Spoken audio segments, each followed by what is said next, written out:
Well, now to that major internet outage overnight, sparking problems worldwide. Amazon now saying that they've narrowed down the source of the network connectivity issues that impacted their Amazon Web Services. As ABC's Olivia Rubin reports, they say the root cause is an underlying internal subsystem responsible for monitoring the health of our network load balancers. Overnight, a major internet outage, bringing down some of the world's most popular apps and websites. It all stems from an outage with Amazon Web Services, a leader in the cloud infrastructure market. The company first reporting signs of trouble at 3:11 a.m. Eastern Time that it was investigating increased error rates. AWS provides computing services to governments, universities, and companies. Because these individual companies are so large and have such a big share of the market, it does have this cascading impact where one system goes down, then another, and then suddenly half the internet is gone. Amazon saying around 5:27 a.m. Eastern, it was, quote, seeing significant signs of recovery. The outage bringing down popular sites like Snapchat, Lyft, Venmo, and McDonald's, according to Down Detector, which tracks internet outages. Also impacting Reddit, Roblox, Alexa, Ring, and Verizon.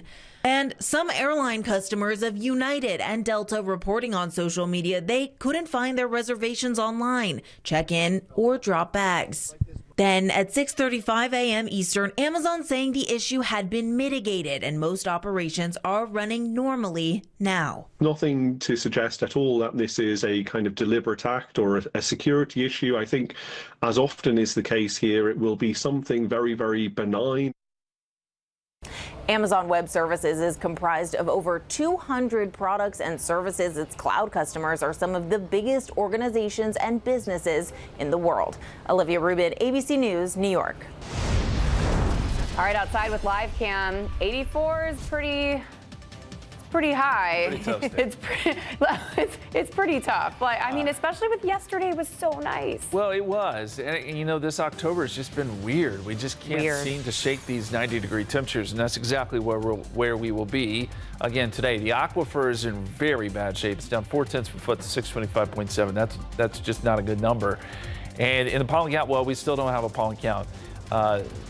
The person who keeps the pollen count for us is taking a few days off, but it'll be back tomorrow. We'll make sure to get you that updated number. All right, we're going to talk rain chances coming up this week.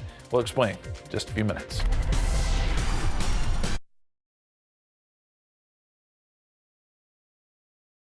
I was cold. It was windy. It must have been early. It was early. Yeah, okay, let's reframe. I had a very early morning soccer, and it was windy. The wind and the breeze over there. It felt great. It really did. And I was shocked. When I left for work this morning at 2 a.m., it felt great outside. Yeah. But between and then it got really hot. Well, between like 2 and 5 a.m., the moisture surged in, and now it's warm and it's sticky. But it's just a one-day thing because we get a front through tomorrow morning. So let's jump into the forecast here.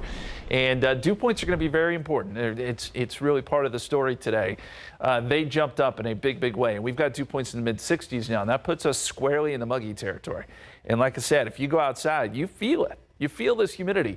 Dew points are in the 70s to the south, and that humid air is just continuing to rise to the north. But look what happens tomorrow. There's a frontal boundary across North Texas, and this starts to sink south. I think this front gets here about sunrise tomorrow. So we may start off with a dew point in the 70s, but by the afternoon, that dry air plunges in, and we get low humidity, clear skies, and Tuesday afternoon, Tuesday evening should be very nice. So kind of back and forth here.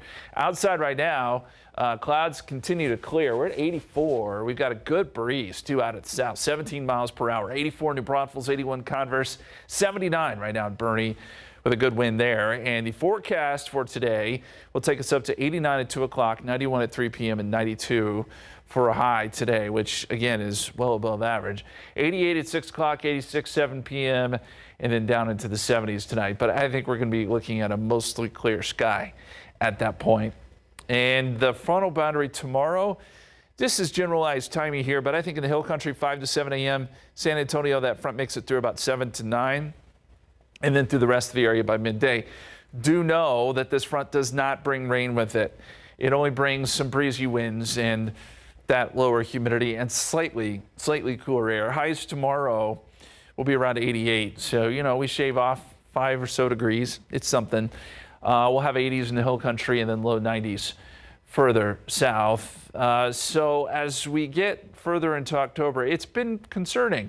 I mean, we have not seen any rain. You look at the driest Octobers on record, and every October we've seen at least something, a trace. So far this year, nothing. But I think we have a chance coming up Friday into Saturday, and here's why. So as we look at the upper level pattern here, and these are the upper level winds, the jet stream, our ridge has been kind of in control of our weather, but we get an area of low pressure that's going to come in off the Pacific into California by Wednesday, and then it traverses the country and moves into North Texas by Friday. And I think this is going to give us some pretty good lift as we get into Friday evening. This shows some showers and storms starting to develop at this point. And I honestly think our best chance of rain, this is Friday at 10 o'clock, it's going to be Friday night going into Saturday morning. Now, I will tell you, we're still a little ways out, so this timing could change a little bit, but that's what the models are kind of pinpointing to right now. And then as we get into Saturday morning, a lot of this would start to shift east, and then we could, in theory, get some clearing Friday or Saturday afternoon, I should say.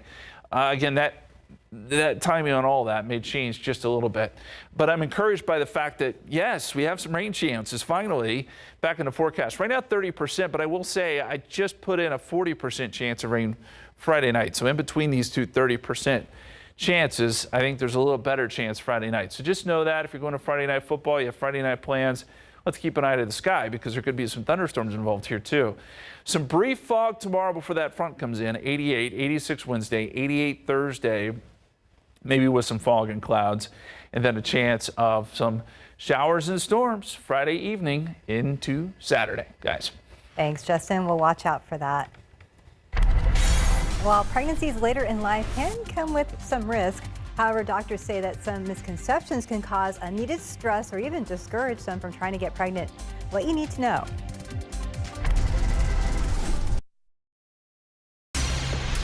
A growing number of adults is choosing to start a family or expand it later in life. And there are some risks to be aware of. However, there are also misconceptions about those risks as well. Daphne Gray has one woman's story and why her doctor says having an uncomplicated pregnancy at an advanced age is possible. At age 42, Melissa Holmes was set to get a hysterectomy to help with the pain of fibroids. Instead, she got the shock of her life. About 2 weeks prior to everything being finalized through insurance and things, I found out I was pregnant. Holmes already had a 22-year-old son from the first time she was pregnant. She wasn't planning to expand her family, and there was one more concern, her age. When you're older and you're having a baby, you worry about, side effects. Is the baby going to be healthy?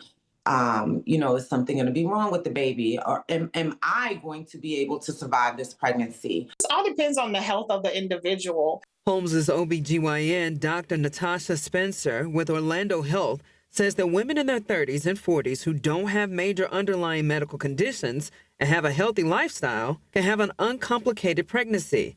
But experts say overall, when compared to those of younger ages, women of advanced maternal age are at higher risks of complications like gestational diabetes, preeclampsia, labor problems, a C-section delivery. Older women are also at risk of delivering preterm or a child with low birth weight. That women should, if it's definitely within their heart's desire to speak with their obstetrician gynecologist about pregnancy, despite them being older. On December 19, 2023, Holmes delivered a healthy baby boy. I couldn't imagine my life without him. Daphne Gray, KSAT 12 News. New details this noon in a shooting investigation on the city's west side. San Antonio police now say the victim and suspect got into an argument inside a bar before bullets started flying. Police say it was just before 11 o'clock last night near Old Highway 90 and Cesar Chavez Boulevard when the man and the suspect got into that fight inside the bar. As they were leaving, officers believe the suspect grabbed a gun from their vehicle and shot the victim before taking off. Now, police say that they found the victim next to an SUV with a gunshot wound to his head. The victim is now at the hospital. Now, they also say that his injuries are life-threatening. San Antonio police say a woman is now facing charges of intoxicated assault and child endangerment after a high-speed crash involving a 4-year-old. That 4-year-old now in the hospital, and another adult has major injuries. Police say it happened around 3 yesterday morning at South San Marcos and South Laredo. Investigators say a woman was speeding through an intersection when she slammed into another car. Her vehicle then caught fire. A 4-year-old child inside the car was not properly secured and was rushed to the hospital in critical condition. The other driver also has life-threatening injuries. The woman herself was assessed at the scene and arrested. And we have an update on a deadly shooting that happened downtown. San Antonio police arrested 2 men in connection with the incident over the weekend. Officers did respond to East Commerce Street overnight Friday into Saturday, where they found a 27-year-old man who was shot and killed. Another man was also shot nearby at a restaurant. Police chased a group believed to be involved who were arrested after their car crashed, but others managed to get away. Well, a man accused of shooting at San Antonio police officers now faces multiple charges and a hefty bond. Police say 58-year-old Richard Asbell opened fire during an attempted burglary at a storage unit near Fredericksburg and Wurzbach on Friday night. Officers say when they confronted him, Asbell shot at them. One officer returned fire, hitting him. Asbell was taken to the hospital and now faces 4 counts of aggravated assault. Well, due to the government shutdown, the Texas Department of Health and Human Services could delay November payouts to the Supplemental Nutritional Assistance Program, or SNAP. That is a program that helps low-income families pay for food. So local food banks are trying to fill the gaps. However, they will not have enough food to feed the nearly 300,000 people in Bexar County enrolled in SNAP if those people lose their benefits.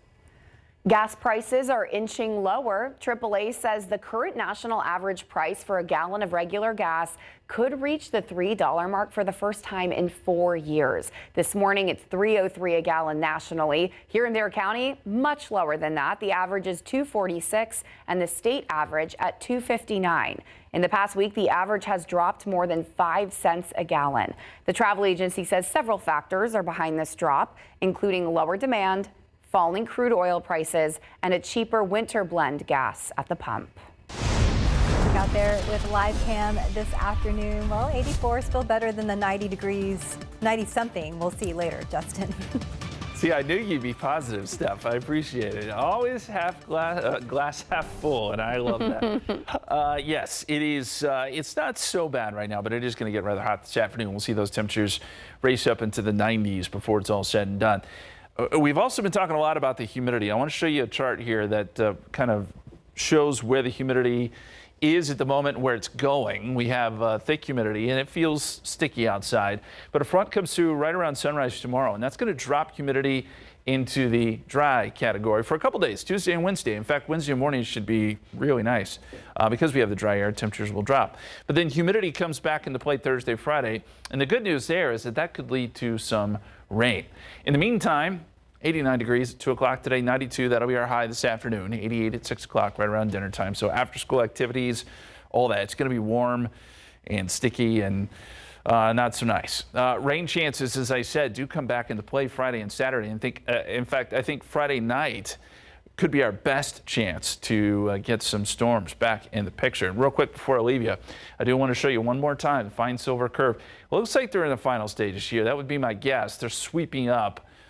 They put some dust down to, I think, gather up whatever was spilled from that truck. So they're sweeping that up. Hopefully they get this done here pretty soon to open up I-35 once again, guys. Big mess over there. Thank you. Well, the federal government shutdown is about to enter its 3rd week with no end in sight. And unlike previous shutdowns, the federal agency responsible for overseeing the U.S. nuclear stockpile will furlough most of its staff on Monday. A spokesperson for the Department of Energy says about 1,400 workers at the National Nuclear Security Administration will receive furlough notices. Fewer than 400 workers will remain on the job to safeguard the stockpile. The agency was created in 2000 and has never furloughed federal workers until now. Sources tell CNN, despite the disruption in operations, the nuclear stockpile is reliable and there is no national security threat.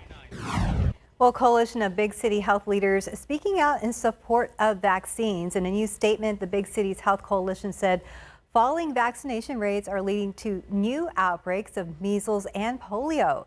The group also accuses some federal officials of spreading false claims and limiting access to vaccines. City health directors say they are stepping up and organizing to protect communities as trust in federal health agencies declines. Major medical groups are also breaking from the CDC after recent changes to vaccine recommendations. Well, there is a dramatic drop in peanut allergies, cases falling by nearly half. A new study also shows that other food allergies are declining among children. As ABC's Maggie Rulli explains, this follows a shift in guidelines advising parents to introduce certain foods much earlier than before.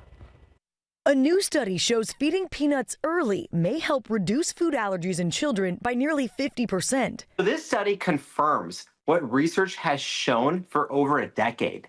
It's that the early introduction of allergenic foods, in this case, peanuts in young children and babies, can reduce the risk of food allergies long term. Researchers in Philadelphia found peanut allergies in young children fell by 43%, and overall food allergies dropped by about 1/3. This after the American Academy of Pediatrics released new infant feeding guidelines in 2015 and again in 2017, encouraging parents to introduce peanuts and other allergenic foods at around 4 to 6 months of age. That not only includes peanuts and eggs, but also dairy, wheat, fish, shellfish, soy, sesame, tree nuts. That actually might teach young developing gut immunity that certain foods are friends and not enemies, thus reducing the risk of a food allergy later on in life. Researchers analyzed the health records of about 40,000 children. They found egg allergies became the most common food-related allergy in recent years, while peanut and milk allergies became less common. And despite the good news on peanut allergies, experts say more study is needed on kids who are Black, Asian, and Hispanic. Maggie Rulli, ABC News, New York. And that was our Maggie Rulli reporting. We'll have more on that on our website at KSAT.com. A manhunt is underway for 4 robbers who were disguised as construction workers when they stole irreplaceable pieces of jewelry from the Louvre Museum in Paris. I'm Christiane Cordero in Washington with that story coming up.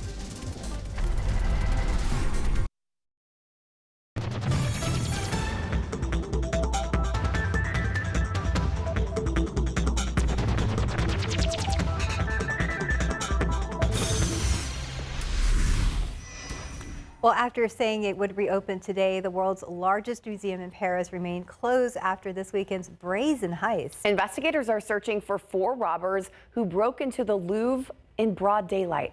ABC's Christiane Cordero has new information on the getaway and the possible clues left behind.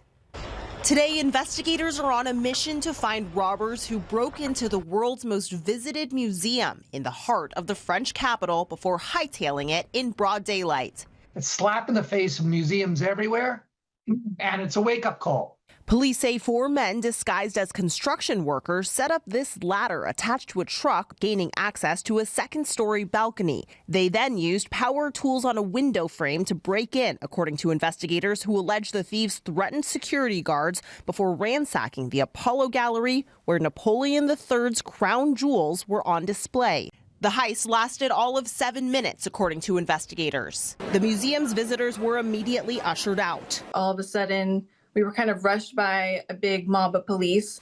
The investigator in charge of the case says the thieves tried to set the truck with the ladder on fire, but couldn't. They then took off on scooters and were seen later on a nearby highway. Among what was left behind, police say a 200-year-old crown with a blanket, plus several pieces of equipment, including a walkie-talkie and gloves. The investigator in charge says some DNA analysis has been conducted.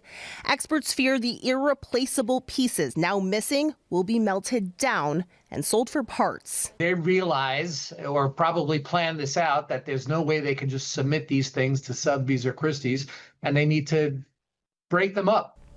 The timing of this heist coincides with a report from France's main auditor set to be released in the coming weeks. It focuses on a 5-year period ending last year and notes a significant delay in establishing security measures to protect the Louvre's pieces. Christiane Cordero, ABC News, Washington.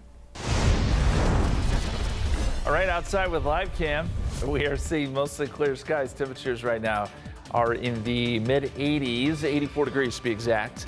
That's the high so far. The low this morning was 63, but we achieved that much earlier in the morning because right around 3, 4 o'clock, we started to see a surge in humidity and temperatures came up pretty quickly. The record today is 94. By the way, we're forecasting 92. So we will be in range of that. That was set back in 2023. When will we see it cool down? We'll take a look at the 7-day forecast coming up.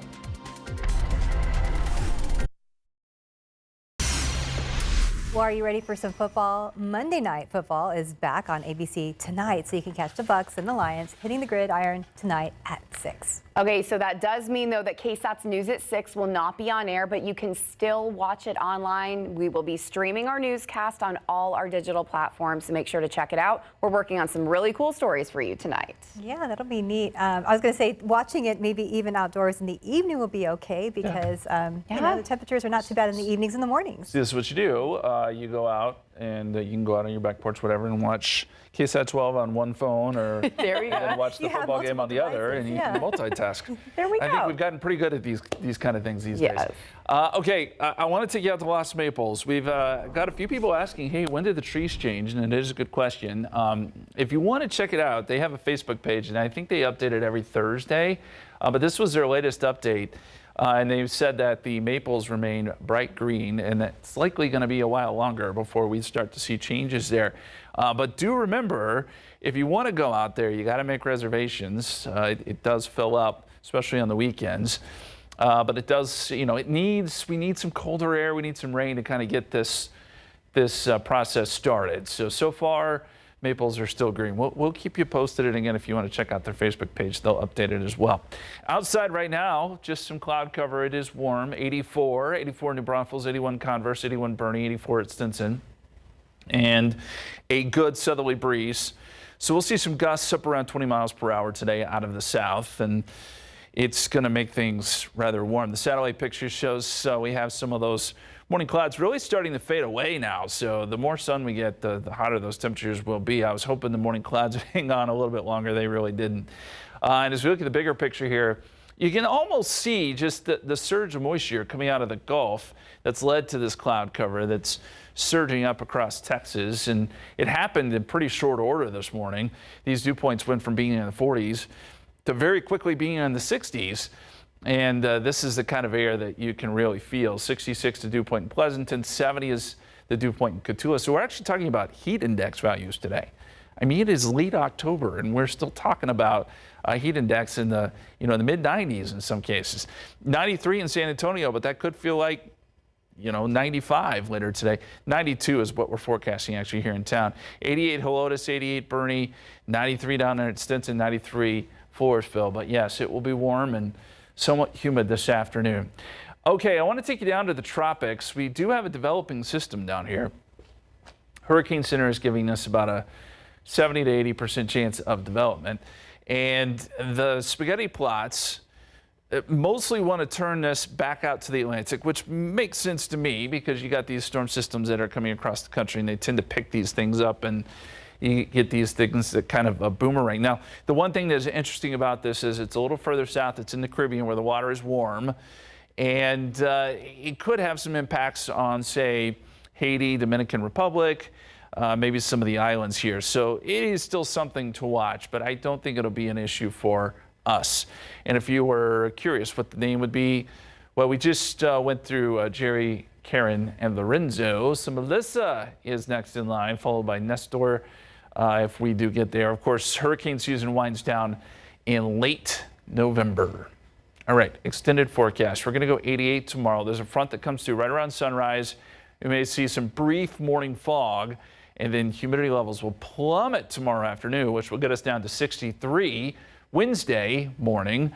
We're still in the 80s Wednesday and Thursday. Moisture comes back on Thursday, and then Friday into Saturday, storm system moves across the state of Texas, hopefully taps into some of that moisture.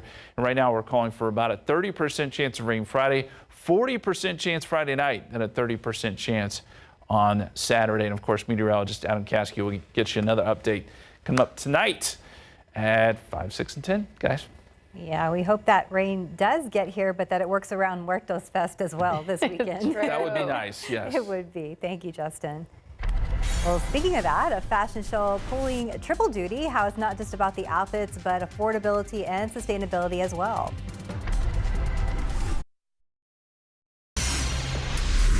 Highlighting affordability and sustainability. That's what Goodwill San Antonio's fashion show at Muertos Fest has been about. And our Sarah Costa has a sneak peek on what to expect this year and how you can get your Halloween costumes and also the Muertos Fest attire this week.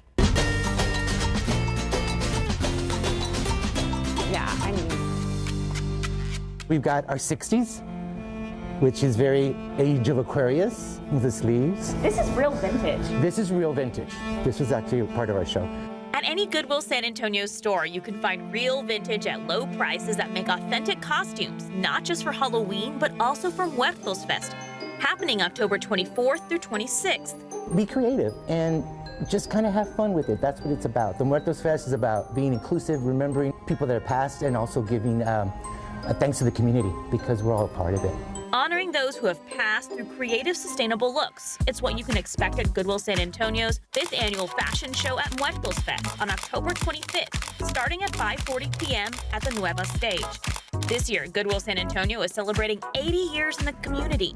So the fashion show's theme is decades, which all the looks have been found in Goodwill stores. A lot of this stuff is actually from the era. It's from the 80s, from the 70s, and when you go to the costume shop, you're buying stuff that's a reproduction. You're getting the real thing here. So like an outfit like this, which costs probably like... Well, our tops start at $5.99. Our skirts start at $5.99 as well. Something like this probably will be about $9.99 to $12.99. With a little creativity and time, you can find your Muertos Fest looks and Halloween costumes while helping people overcome barriers to employment. And this is just another way to participate in community events and really show people that Goodwill is a place for you to find wonderful fashion while supporting our mission of changing lives through the power of work. Sarah Costa, KSAT 12 News.